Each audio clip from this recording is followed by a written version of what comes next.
What's up, guys? Donnie Walkoff here. Shout out to Walkoff Sports. Walkoff, all right, whatever. This video is for any Carolina fan, Gamecock fan, who was in an argument with a Clemson fan as to why they're so successful and really just wants to finish the argument and be done. Now, keep in mind, I am not a statistician, I am not a reporter, I am not any member of the media other than someone who has just witnessed what has transpired the last, let's call it, 10, 12 years, okay?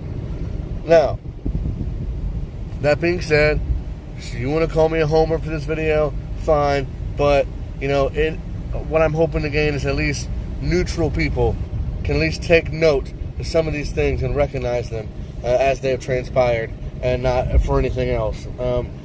We traced the rivalry back to when Spurrier took over, right? And around the fall of Tommy Bowden, right? You know, Clemson has one national championship. South Carolina has one Heisman Trophy winner. I mean, obviously a championship is better than a Heisman winner, but, you know, they're viewed as not completely distant programs, except for the fact that when South Carolina left the ACC, they went to much tougher competition. They've always been middle of the pack at best, and Clemson has not really had to face much competition, and they have had their share of, you know, dances with the conference title and things of that nature. I don't think there's a person out there, objectively, who believes that this entire time, since 69, or since when, 91, when we left the conference, that none of our teams would have been competitive in the ACC. I think it's very fair to say that South Carolina could have had, from 91 to 2018, could have had competed in, or took participation in the conference championship at least 5 times, and that's at least 5 times, and would have likely won 3 to 4 of those 5 times. So I don't see why that argument ever should come up in any of this ever. As far as overall talent disparity, there really isn't much. As you can see, if you look and follow the NFL draft and follow contract signings, with the exception of this draft that just took place, where Clemson had 3 defensive linemen taken, and honestly, Cleveland Farrell should not have gone in the top 10. I think no one expected that to happen, so let's shoot that as an anomaly. But this being their most successful year ever, out of all these championships, this is the first year where that seems like the scale seems to turn, right? They've had a couple the last couple years, but keep in mind, their superstars have not mounted to be superstars.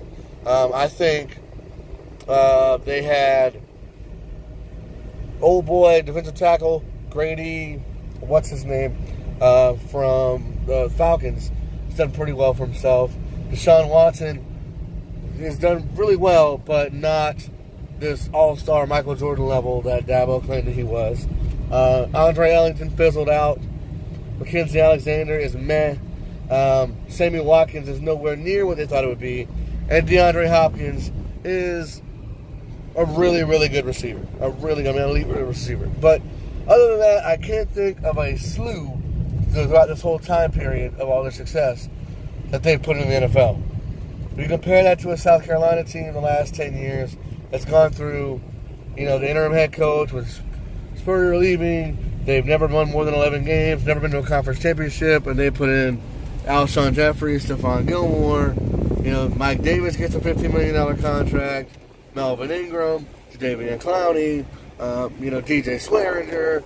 I mean, honestly, if you really want to compare it pound for pound, they probably have a more successful NFL pedigree the last 10 years as far as, maybe not as far as numbers, but as far as the level of success. So that's not really a comparison. The main thing that you talk about here when you talk about this rivalry and the surgence of Clemson the last 5 to 10 years is the fall of the ACC. And ever since the merger from the Big East and those teams coming over, that conference has been complete crap. I mean, complete crap. Whereas, at the same time, you had, you know, Johnny Manziel's of the world coming over from A&M, and that program hadn't done anything, and they come over there, a 10, 11-win team. You know, Mississippi State goes through the biggest success in their program's history. And despite everyone saying that Georgia and Florida were so bad, they were still in the thick of everything, 8 and 9 wins practically every year. So, at their worst time period, Florida and Georgia and these teams were still extremely competitive, just not elite like they've been. Clemson, you can say, that person that can say, oh, well, they've scheduled plenty of SEC teams. They have scheduled, if we go back, they scheduled Auburn when they didn't have Cam Newton. They lost to Auburn when they did have Cam Newton. They played Georgia, and I want to say they split it, something like that, but they're not playing this Georgia that's going around. They're not playing. Heck, I'm a firm believer if they had played Georgia this year, they would have lost. They're not playing, Chubb, Gurley, Michelle, Georgia. They're playing, I can't remember that guy's name, that Georgia. So they play that. They play A&M this year under, what's his name from Florida State, Jimbo, and it's his first year. And if you remember that game, they should have lost. They should have lost that game, or at least tied on an overtime again. That game was ridiculously in favor of Clemson, and A&M wasn't even a cream of the crop SEC program. Then they could go on to bench their guys half the game. I mean, to throw a freshman in against Syracuse really didn't mean anything. If Carolina had to go in and play their backup quarterback against Kentucky was a 10-win team this year, which is ridiculous.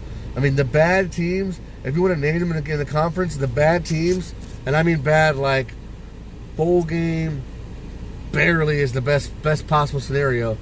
You're talking about Vanderbilt, Arkansas. Am I missing anyone else? Or is that it?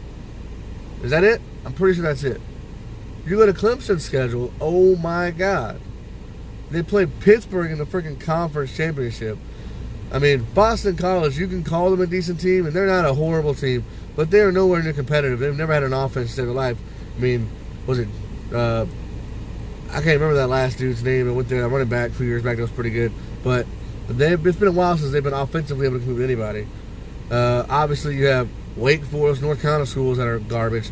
Wake Forest, NC State, North Carolina. NC State was supposed to be decently competitive. They had Kelvin Harmon, they had Ryan Finley, they had whatever, and they put up a fight a couple years there. But if that's your top competition, give me a break. I mean, South Carolina played NC State 2 years ago in the opener, and they beat them 2 touchdowns, something like that. And South Carolina was an 8-win school that year, 9-win school. I mean, give me a break. If that's your top competition, get out of here. Florida State didn't even get me started. When Florida State was anywhere decent, they were beating Clemson. When they were anywhere decent, they were at least splitting the series. Florida State is complete garbage. And the fact that they're garbage really makes me upset, because it's not hard to be successful at Florida State. One good recruiting year can turn on an entire program. That's why all these people coming from out of state going to Clemson, because, yeah, their facilities are good and all this kind of stuff, but they know that they're going to have a free ticket into probably the playoff. Even if they lose their one game a year, they usually lose to like Pittsburgh or to Syracuse or something like that, they're going to still sneak in the playoff, because they're going to blow everyone else out, because no one's competitive. Miami was supposed to be good. Mark Richt comes over there, and he's gone within, 2-3 years for no reason. He's just out, right? So that conference or schools, whatever. And then, Georgia Tech, their ceiling is like 8 wins always. Even when they play in the conference title game, they're doing some triple option crap. They never have a legitimate offense. They just have enough to hang around in there. Georgia versus Georgia Tech is no comparison. There is literally, I've named 5 schools already. Syracuse is crap. Notre Dame would be the closest thing, and they're not in the conference. You know what I'm saying? Like, they're not even in the conference. And their agreement to play every year doesn't even extend to football. So I don't understand how that makes any difference. If you have to legitimize your schedule by referencing opponents from your rival's schedule, then you should automatically acknowledge that your rival is in a tougher situation than you are. I mean, those 11-2 win teams South Carolina had could have easily played in the playoff that year if there was a playoff. But as fate would have it, the playoff comes out. Whenever someone's have a down year, they can still sneak in the playoff. And they have all these fresh legs because their guys can bench and still, drop 50 on somebody because the fact is nobody wants to play football at Wake Forest or Duke or North Carolina or NC State. And right now, why would you go to Miami when you can go to Florida or you can go to Georgia or you can go to anywhere else? Florida State, like I said, they're garbage. I mean, Boston College, Pittsburgh. I mean, need not go on. These are not football schools. These are basketball schools. And even the ones they added didn't make the conference any better. They just didn't.